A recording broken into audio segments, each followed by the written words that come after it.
ஹரியானா, மகாராஷ்டிரா, டெல்லின்னு தொடர்ந்து தோல்விகளை சந்திச்சுட்டு வரக்கூடிய காங்கிரஸ் கட்சியுடைய எதிர்காலம் என்னாக போகுது? இது அரசியல் விமர்சகர்களுடைய கேள்வி மட்டுமல்ல, காங்கிரஸ் கட்சியில இருக்கக்கூடிய அடிப்படை தொண்டர்களுடைய கேள்வியும் கூட. இந்த கேள்விக்கெல்லாம் பதில் சொல்லுகிற விதமா தான் 17 மாநிலங்கள் மற்றும் யூனியன் பிரதேசங்களுக்கு பொதுச் செயலாளர்கள் மற்றும் பொறுப்பாளர்களை நியமிச்சு கார்கே அறிவிப்பை வெளியிட்டிருக்காரு. இங்க நியமிக்கப்பட்டிருக்கக்கூடிய புதிய பொதுச் செயலாளர்களும் பொறுப்பாளர்களும் ராகுல் காந்திக்கு ரொம்பவே நெருக்கமானவங்கன்னு சொல்லப்படுது. தொடர் தோல்விகளுக்கு பிறகு காங்கிரஸ் கட்சியை கண்ட்ரோல்ல எடுக்க விரும்பக்கூடிய ராகுல் காந்திக்கு உதவியா இந்த பொதுச் செயலாளர்களும் பொறுப்பாளர்களும் எப்படி காங்கிரசுடைய புதிய உத்வேகத்துக்கு உதவியா இருக்க போறாங்க அப்படிங்கறத தான் இந்த வீடியோல நம்ம பார்க்க போறோம். வணக்கம் and welcome to the south. நான் ராஃபிக். இப்போ மாற்றத்தை சந்திச்சிருக்கக்கூடிய 17 மாநிலங்கள்ல 2 மாநிலங்களுக்கு மட்டும்தான் பொதுச் செயலாளர் நியமிக்கப்பட்டிருக்காரு. அதுல ஒண்ணு பஞ்சாப் மாநிலம். இங்க சத்தீஸ்கர் மாநிலத்துடைய முன்னாள் முதலமைச்சர் பூபேஷ் பாகலுக்கு தான் பொதுச் செயலாளருடைய பதவி கொடுக்கப்பட்டிருக்கு. சத்தீஸ்கர்ல காங்கிரஸ் கட்சியுடைய வளர்ச்சிக்கு ரொம்ப முக்கிய பங்காற்றின பூபேஷ் பாகல் பிரியங்கா காந்திக்கு ரொம்ப நெருக்கமானவரா அறியப்படுறாரு. ராகுல் காந்தி கடந்த வருஷம் நடத்தின பாரத் ஜோடோ நியாய் யாத்ராவுடைய கோஆர்டினேஷனோட சீனியர் அப்சர்வரா பூபேஷ் பாகல் தான் நியமிக்கப்பட்டிருந்தார். ஏற்கனவே பஞ்சாப் மாநிலத்துடைய பொதுச் செயலாளராக இருந்த தேவேந்திர யாதவ் கடந்த ஆண்டே டெல்லியுடைய காங்கிரஸ் கமிட்டி தலைவராக நியமிக்கப்பட்டாரு.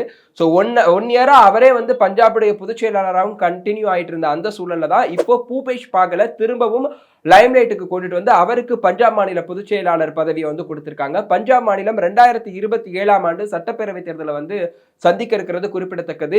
ஏற்கனவே டெல்லியில தங்களுடைய ஆட்சியை இழந்துவிட்ட ஆம் ஆத்மி கட்சி இப்போ பஞ்சாப்ல ஆட்சியில இருக்கு. அந்த கட்சி பஞ்சாப்ல கூடுதல் கவனம் செலுத்த வாய்ப்பு இருக்கு. இந்த மாதிரி ஒரு நேரத்துல சீனியர் தலைவராக, அதுவும் பிரியங்கா காந்தி ராகுல் காந்திக்கு ரொம்ப நெருக்கமாக இருக்கக்கூடிய அனுபவம் வாய்ந்த பூபேஷ் பாகல் மாதிரியான ஒரு ஆளை பஞ்சாப் மாநிலத்துக்கு நியமிச்சிருக்கிறது ரொம்ப முக்கியமான முன்னெடுப்பாக பார்க்கப்படுது. ஜம்மு காஷ்மீர் மற்றும் லடாக் மாநில பொறுப்பு பொதுச் செயலாளராக ராஜ்யசபா எம்பியாக இருக்கக்கூடிய சையது நசீர் ஹுசைன் நியமிக்கப்பட்டிருக்காரு.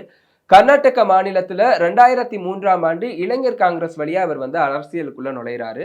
அதற்கு பிறகு அவருக்கு அங்க செய்தி தொடர்பாளர் பொறுப்பு கொடுக்கப்படும். அப்போ மத்தியில காங்கிரஸ் ஆட்சி இருந்த நிலைமையில இவரு காங்கிரஸ் ஆட்சியை டிஃபெண்ட் பண்ணி செய்தி தொலைக்காட்சிகள்ல பேட்டி கொடுத்தே ரொம்ப பிரபலமாகிறாரு.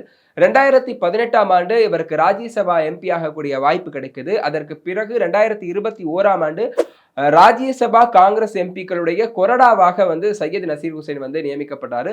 ரொம்ப குறுகிய காலத்திலேயே இவருடைய வளர்ச்சி ரொம்ப படுவேகமா இருக்கு. இதற்கு முக்கியமான காரணம் யாருன்னு பார்த்தோம் அப்படின்னா, இன்னைக்கு காங்கிரஸ் கட்சியுடைய தேசிய தலைவராக இருக்கக்கூடிய மல்லிகார்ஜுன கார்கேவும் சையத் நசீர் ஹுசைனும் ரொம்ப க்ளோஸ் அசோசியேட் அப்படின்னு சொல்லப்படுது. இன்ஃபேக்ட் கார்கேவுடைய அலுவலக பொறுப்பாளர்கள் ஒருவராகவும் சையத் நசீர் ஹுசைன் இதற்கு முன்னாடி பணியாற்றி இருக்காரு.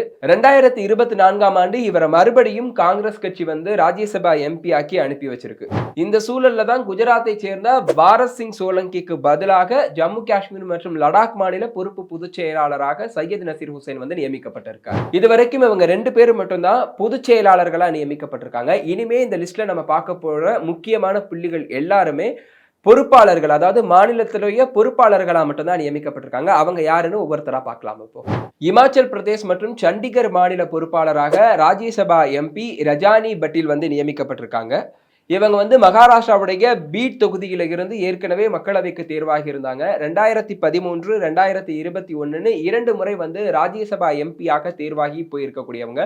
முதல் முறை இவங்க ராஜ்யசபா எம்பியாக இருக்கும் போதே சிறப்பாக பணியாற்றியதற்காக பெஸ்ட் டெபியூட்டன்ட் ராஜ்யசபா எம்பிங்கிற அவார்டு கூட இவங்களுக்கு கிடைச்சிருக்கு. அந்த அளவுக்கு ஒரு ஸ்டெல்லர் பெர்ஃபார்மன்ஸ் இவங்க ராஜ்யசபால கொடுத்திருக்காங்க.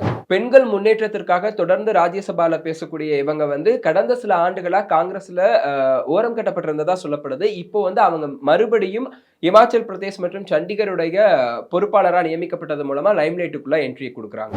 அடுத்ததா ஹரியானா மாநில பொறுப்பாளர். இங்க பி.கே. ஹரிபிரசாத் பொறுப்பாளராக நியமிக்கப்பட்டிருக்காரு. இதற்கு முன்னாடி இவர் பல மாநிலங்கள்ல பொறுப்பாளராக நியமிக்கப்பட்டிருக்காரு. இவருக்கு முன்னாடி ஹரியானால பொறுப்பாளராக இருந்தவர்னு பார்த்தோம் அப்படின்னா இன்சார்ஜா இருந்தவர் தீபக் பபாரியா.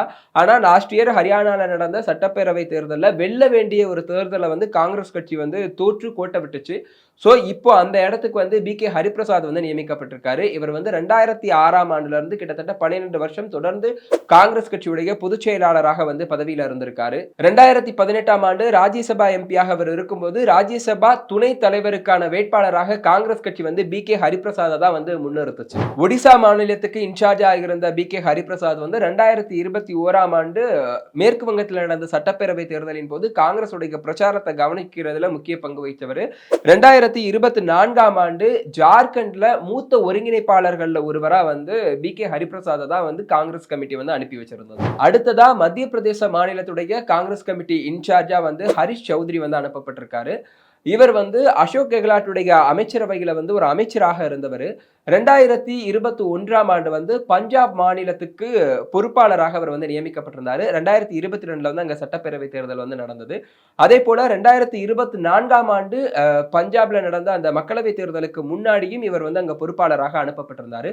இப்போ 2025ல சமீபத்துல நடந்து முடிஞ்ச அந்த மேயரல் எலெக்ஷன்லயும் இவரை தான் வந்து மேற்பார்வையாளராக காங்கிரஸ் கட்சி வந்து அங்க அனுப்பி இருந்தது. ஏன் அப்படின்னா எப்படியும் காங்கிரஸ் கட்சியில இருக்கக்கூடிய கவுன்சிலர்கள் வந்து கட்சி மாறி ஓட்டு போட வாய்ப்பு இருக்குன்னு சொல்லி தான் வந்து இவர் அங்க அனுப்பியிருந்தாங்க. இவர் அங்க போயிருந்தாலும் கூட காங்கிரஸ் கட்சியை சேர்ந்த ஒரு சில கவுன்சிலர்கள் கட்சி மாறி வாக்களித்து மேயர்களை தேர்ந்தெடுத்த அந்த சம்பவமும் கூட அரங்கேறி இருந்ததை நம்மளால பார்க்க முடிஞ்சது. அடுத்தது வந்து புதுச்சேரி மற்றும் தமிழ்நாடு மாநில பொறுப்பாளராக நியமிக்கப்பட்டிருக்கக்கூடியவர் கிரிஷ் சோடங்கர்.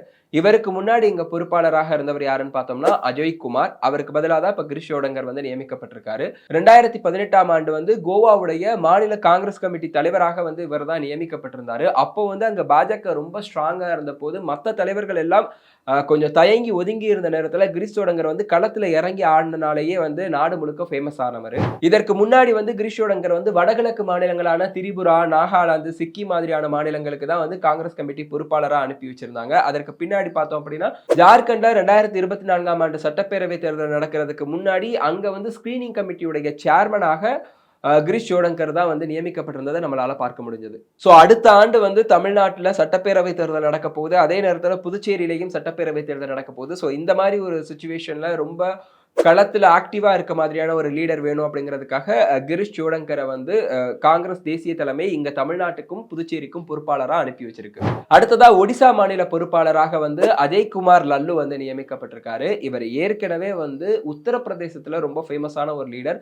உத்தரப்பிரதேசத்துடைய காங்கிரஸ் கமிட்டி தலைவராக நியமிக்கப்பட்டவர். இவர் அங்க காங்கிரஸ் கமிட்டி தலைவராக இருக்கும் போதுதான் பிரியங்கா காந்தியும் வந்து அங்க உத்தரப்பிரதேச காங்கிரஸ் கமிட்டியை வந்து கவனிச்சு வந்தாங்க. ஸோ பிரியங்கா காந்தியும் இவரும் வந்து ரொம்ப க்ளோஸ். இப்போ வந்து ஒடிசால காங்கிரஸ் கமிட்டி ரொம்ப புவரான ஒரு நிலைமையில இருக்கு. ஸோ அங்க கட்சியை வந்து ரீவாம்ப் பண்றதுக்காக இவரை வந்து பிரியங்கா காந்தியோடைய பரிந்துரையின் பேர்ல காங்கிரஸ் கமிட்டி வந்து ஒடிசாவுக்கு வந்து பொறுப்பாளராக அனுப்பியிருக்கு. இந்த லிஸ்ட்ல முக்கியமான ஒரு ஆளுன்னு பார்த்தோம் அப்படின்னா கே ராஜு எனப்படக்கூடிய கொப்பளு ராஜு. இவர் வந்து ஜார்க்கண்ட் மாநிலத்துக்கான பொறுப்பாளராக நியமிக்கப்பட்டிருக்காரு.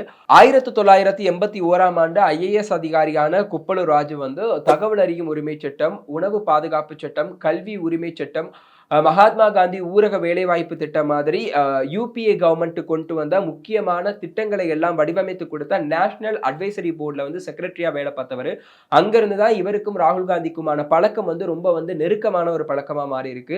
இவர் வந்து 2013ஆம் ஆண்டே வந்து வாலண்டரி ரிட்டையர்மெண்ட் வாங்கிட்டு காங்கிரஸ் கட்சிக்குள்ள வந்து என்ட்ரி கொடுக்கிறாரு. SC ST மற்றும் OBC அணியுடைய தேசிய ஒருங்கிணைப்பாளராக இருந்த இவரை ராகுல் காந்தி பின்னாடி தனக்காக வேலை பார்க்கறதுக்காக ரொம்ப ஸ்பெசிபிக்கா சூஸ் பண்ணி எடுத்துக்கிட்டாரு. இப்போ இவரை தான் வந்து பழங்குடியின மக்கள் அதிகமாக வசிக்கக்கூடிய ஜார்க்கண்ட் மாநிலத்துக்கு வந்து ராகுல் காந்தி அனுப்பி வச்சிருக்காரு பொறுப்பாளராக. அடுத்ததா தெலங்கானா மாநிலத்துடைய பொறுப்பாளராக மீனாட்சி நடராஜன் வந்து நியமிக்கப்பட்டிருக்காங்க. இவங்க வந்து 2013ஆம் ஆண்டுக்கு முன்னாடி காங்கிரஸ் கட்சியில வந்து ரொம்ப பிரபலமான ஒரு லீடர். அதுவும் ராகுல் காந்திக்கு ரொம்ப நெருக்கமான ஒரு தலைவராக அறியப்பட்டவர். ஏன் அப்படின்னா 2013ஆம் ஆண்டு நிலம் கையகப்படுத்துதல் சட்டத்தை காங்கிரஸ் கட்சி கொண்டுட்டு வரும்போது அதை மக்களவையில வந்து அந்த சட்டத்தின் மீதான விவாதத்தை தொடங்கி வச்சதே வந்து மீனாட்சி நடராஜன் தான். இந்த மாதிரி வந்து ஒரு எம்பிக்கு வந்து ரேரா இந்த மாதிரி ஆப்பர்ச்சுனிட்டிஸ் வந்து கிடைக்கும். அதை வந்து அப்பவே மீனாட்சி நடராஜன் வந்து கைப்பற்றியதற்கு முக்கியமான காரணம் அவங்களுக்கும் ராகுல் காந்திக்கும் இடையிலான நட்பு தான் சொல்லப்பட்டது. ஸோ 2023ஆம் ஆண்டு தெலங்கானா சட்டப்பேரவை தேர்தல் நடந்தப்போ அங்க வந்து மீனாட்சி நடராஜன் தான் பார்வையாளராக நியமிக்கப்பட்டிருந்தாங்க. இப்போ அவங்களை மறுபடியும் தெலங்கானா மாநிலத்துக்கு பொறுப்பாளராக நியமிச்சிருக்காங்க. ஸோ இவங்களும் வந்து ராகுல் காந்தியுடைய சாய்ஸ் அப்படின்னு தான் சொல்லப்படுது. அடுத்ததா மணிப்பூர், திரிபுரா, சிக்கிம், நாகாலாந்துன்னு 4 வடகிழக்கு மாநிலங்களுக்கும் சேர்த்து ஒரு பொறுப்பாளர் நியமிக்கப்பட்டிருக்காரு. சப்தகிரி சங்கர் உலகா அப்படிங்கிறது அவருடைய பேரு. இவர் அமெரிக்கால இன்ஃபோசிஸ் நிறுவனத்துல சீனியர் ப்ராடக்ட் மேனேஜரா இருந்தவர். காங்கிரஸ் கட்சிக்கு வந்த பின்னாடி 2 முறை ஒடிசால இருக்கக்கூடிய கோராப்புட் மக்களவை தொகுதியில வந்து எம்பியாக தேர்வு செய்யப்பட்டவர். ராகுல் காந்திக்கு ரொம்ப நெருக்கமாக இருக்கக்கூடிய இவரை இப்போ இந்த வடகிழக்கு மாநிலங்களுக்கான பொறுப்பாளராக நியமிக்கப்பட்டு காங்கிரஸ் கட்சி தேசிய தலைமை அனுப்பி வச்சிருக்கு. இந்த லிஸ்ட்ல ரொம்ப முக்கியமான பேராக இருக்கக்கூடியது கிருஷ்ணா அல்லவாரு. பீகார் மாநிலத்துடைய பொறுப்பாளராக அவர் நியமிக்கப்பட்டிருக்காரு. இளைஞர் காங்கிரஸ்ல இருக்கும்போது ராகுல் காந்திக்கு ரொம்ப நெருக்கமாக இருந்தவர். பின்னாடி காங்கிரஸ் கட்சியுடைய தேசிய இணை செயலாளர் லெவலுக்கு வளர்ந்தாரு.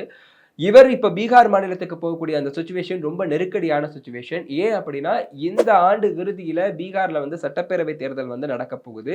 அதுவும் என்ன மாதிரியான சிச்சுவேஷன்லான்னு பார்த்தோம்னா, ஏற்கனவே வந்து ஹரியானா, டெல்லி, மகாராஷ்டிரான்னு காங்கிரஸ் வந்து அடுத்தடுத்து தோல்விகளை சந்திச்சுட்டு வரக்கூடிய ஒரு சூழல்ல தான் இவர் வந்து பீகார்ல காங்கிரஸ் உடைய பொறுப்பாளரா போறாரு. அங்க பீகார்ல காங்கிரஸ் என்ன நிலைமையில இருக்குன்னு பார்த்தோம்னா, 2017ஆம் ஆண்டுல இருந்து அங்க காங்கிரஸுக்கு எக்ஸிகியூட்டிவ் கமிட்டியே கிடையாது.